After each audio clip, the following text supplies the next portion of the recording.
Welcome student.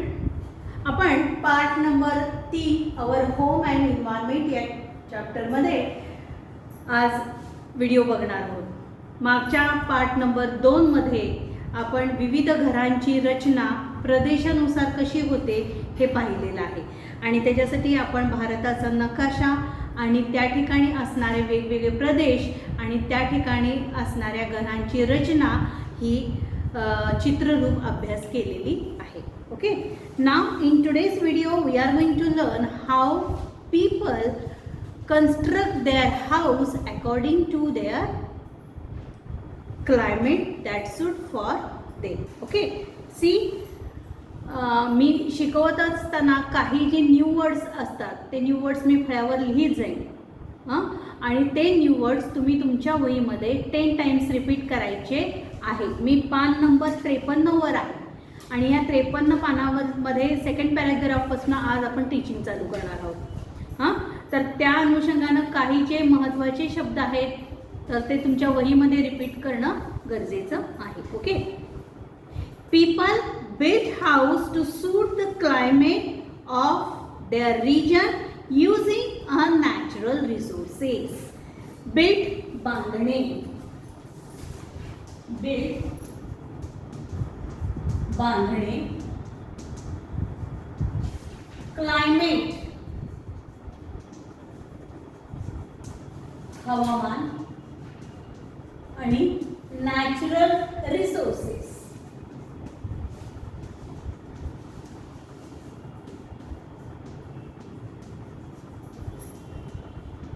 नैसर्गिक स्रोत किंवा नैसर्गिक संसाधने.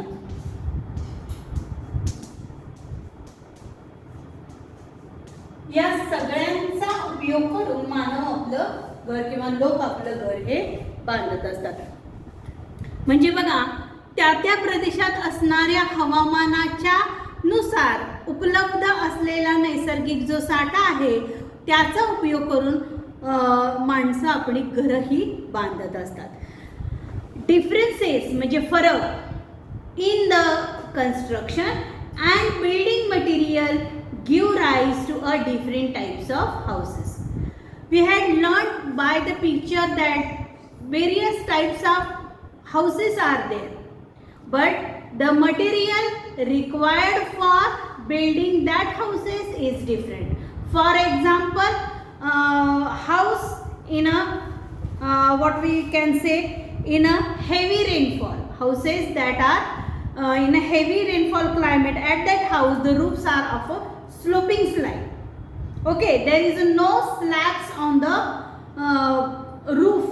They have a sheet of आपण त्याला काय म्हणतो, खापरी म्हणतो की नाही, तशा पद्धतीची उतरत्या छपराची ती घरं असतात जेणेकरून पाऊस पडला तरी सरळ पाणी त्याचं खाली यावं यासाठी ती उतरत्या छपराची घरं असतात. मग ह्याच्यासाठी लागणारं मटेरियल वेगळं आहे. गवताळ वाळवंटी भाग असेल तिथली घरांची रचना वेगळी आहे किंवा वेगवेगळ्या भागांच्या मध्ये कन्स्ट्रक्टिंग मटेरियल हे सुद्धा घरांच्या नुसार हे वेगवेगळं असतं. बरोबर आहे. Water, food, clothing and shelter are the basic needs of every human being. Basic needs मूलभूत गरजा. बेसिक नीड्स मूलभूत गरजा म्हणजे काय सांगितलेलं आहे बघा.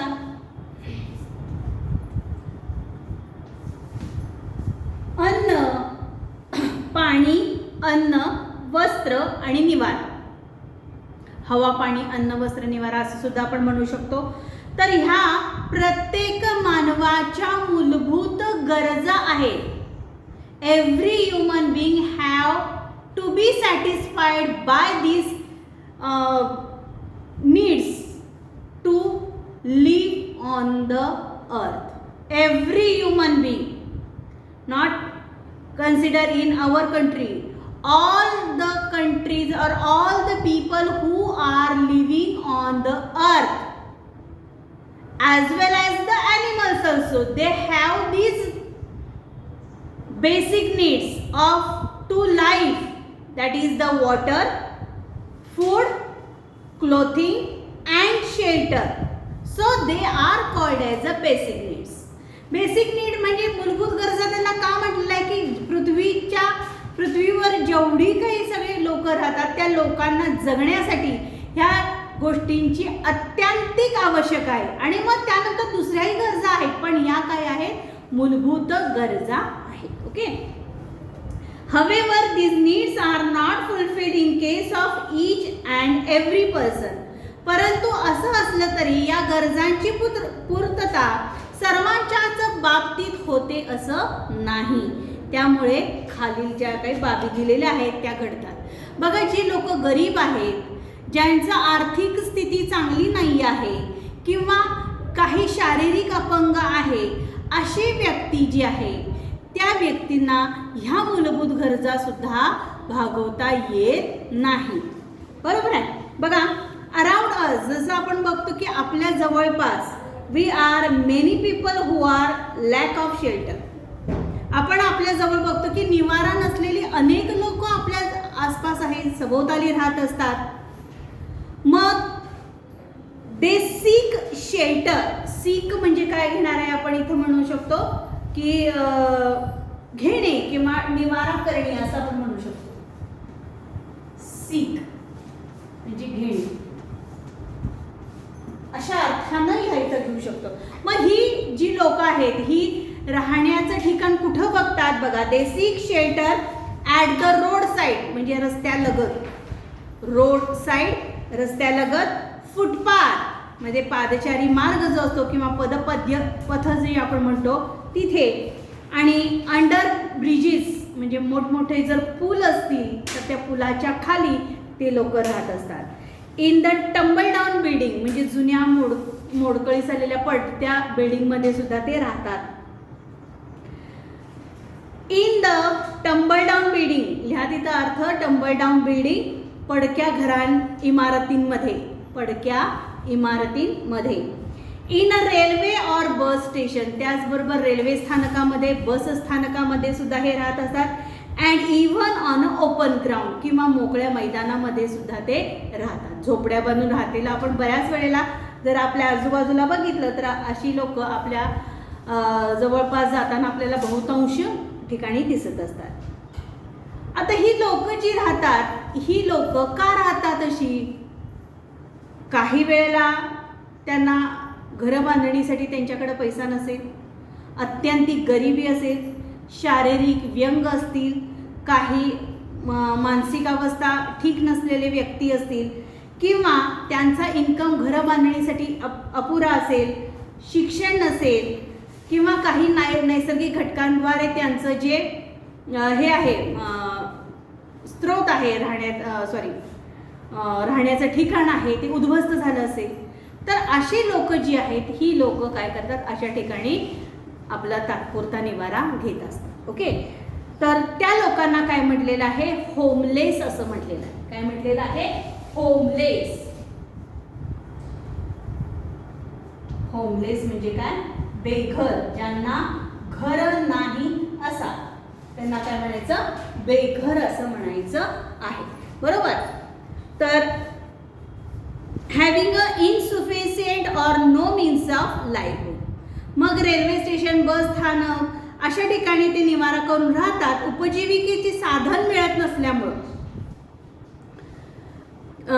किंवा पुरेसं नसल्यामुळं त्यांना बेघर व्हावं लागतं. These are the reasons by which the people becomes homeless. Okay. A section of our society being homeless is a social problems. बघा काय सांगितलंय? बेघर असणं ही एक सामाजिक समस्या आहे. Social problem.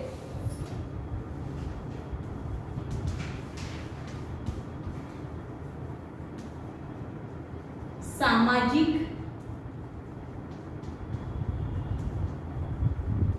समस्या म्हणजे समाजाची ही समस्या आहे की लोकांना राहण्यासाठी निवारा मिळत नाही. That is why the government म्हणजे सरकार किंवा शासन आपण म्हणू शकतो. गव्हर्नमेंट म्हणजे काय? शासन. इम्प्लिमेंट्स राबवणे.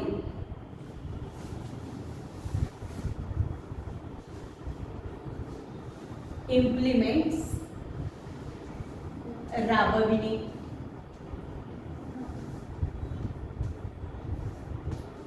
गव्हर्नमेंट म्हणजे तुम्हाला माहिती आहे शब्द, तो मी लिहित नाही पाह्यामध्ये. इम्प्लिमेंट्स मेनी स्कीम्स म्हणजे योजना.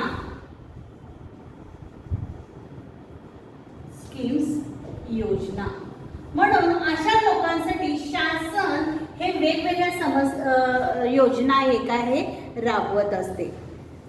And to provide homes to the homeless. आणि अशा ज्या लोकांना घरं नाही या लोकांना घरं पुरवण्याचं काम काही अंशी शासनामार्फत केलं जातं.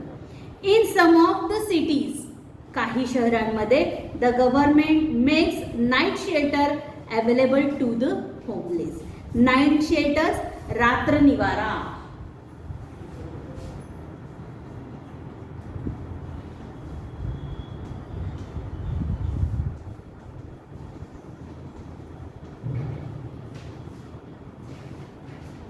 म्हणजे आपण जर बघतो की आपल्या आजूबाजूला जे भिकारी लोक असतात, काही वेडसर लोक असतात, काही अपंग लोक असतात, तर ह्या लोकांना असे गव्हर्नमेंटच्या तर्फे नाईट शेल्टर म्हणजे रात्र निवारा, म्हणजे ते दिवसभर बाहेर भटकून त्यांची उपजीविका करू शकतात, पण झोपायला त्यांना रात्रीचा निवारा म्हणून रात्र निवारा म्हणजेच नाईट शेल्टर हे बांधलेले असतात. ओके. आता तिथे खाली काय लिहिलेलं आहे बघा, जो चौकोन दिसतोय तुम्हाला गोल आहे. व्हाय पीपल बिकम्स होमलेस. बेघरपणाची काय कारणं आहेत, का लोक होतात, तर त्यातलं पहिलं बघा, lack of affordable housing. Lack of affordable housing, त्या ठिकाणी लिहा परवडणाऱ्या घरांचा अभाव. Inadequate income. इनॲडिक्वेट इन्कम, अपुरे आर्थिक उत्पन्न. अनएम्प्लॉयमेंट, बेरोजगारी. शिक्षण आहे पण नोकरी सध्या काम मिळत नाही आणि त्यामुळे बेरोजगारीची समस्या निर्माण झालेली आहे, त्यामुळे त्यांना घर बांधता येत नाही. फिजिकल अँड मेंटल डिसऑर्डर, शारीरिक किंवा मानसिक आजार. फिजिकल अँड मेंटल डिसऑर्डर, शारीरिक किंवा मानसिक आजार. नॅचरल डिझास्टर, नैसर्गिक आपत्ती. पॉवर्टी, दारिद्र्य. पॉवर्टी, दारिद्र्य. These are the reasons by which the people becomes homeless. You have to recite these reasons. There are many such a small question asking regarding to these points. So you have to write down all these reasons 3 times in your notebook so that you can understand the meaning as well as to understand the concept, not the reasons behind which the people become homeless. Various new words of the in these points are there. You have to repeat these new words. Okay. So we all have a right to clean, potable water, sufficient food, a safe shelter and education. आता इथं काय सांगितलेले आहे, आपला हक्क सांगितलेला आहे. Right म्हणजे काय इथं बरोबर नाही, इथं राईट म्हणजे काय आहे, अधिकार या अर्थानं घ्यायचा आहे. राईट, अधिकार. आपल्या सर्वांना कोणता अधिकार आहे बघा. We all have a right to clean potable water, म्हणजे स्वच्छ पाण्याचा पुरवठा होणं. सफिशियंट फूड, पुरेसं अन्न मिळणं. अ सेफ शेल्टर म्हणजे निवारा. आणि एज्युकेशन म्हणजे शिक्षण. That is all our right, म्हणजे प्रत्येक मानवाला ह्या गोष्टींचा अधिकार आहे आणि तो मिळाला पाहिजे. Okay. What is the solution बघा, एक समस्या सांगितलेली आहे. Construction work is going on opposite Ajit's house. That means opposite Ajit's house. That means constant loud noise and a lot of dust is in the air. Ajit and his family has to suffer this all the time. What can Ajit do to find a way out of this problem? अजितच्या घरासमोर बांधकामाचं काम चालू आहे, त्यामुळे मोठ्या प्रमाणात आवाज, धूळ पसरते. अजितला व त्याच्या घरवाल्यांना त्याचा खूप त्रास होत आहे आणि या समस्येतून मार्ग काढण्यासाठी अजितनं काय करावं असा हा प्रश्न विचारलेला आहे. या प्रश्नाचं उत्तर तुम्ही तुमच्या डोक्यामध्ये ठेवा. आपण पुढच्या व्हिडिओमध्ये याचा आन्सर डिस्कस करणार आहोत. ओके. नवीन शब्द जे आहेत फळ्यावर लिहिलेले ते तुम्ही 10 टाइम्स लिहून घ्यायचे. त्याबरोबरच मी शिकवताना सुद्धा काही शब्दांचे अर्थ सांगितलेले आहेत ते सुद्धा तुम्ही लिहून घ्यायचे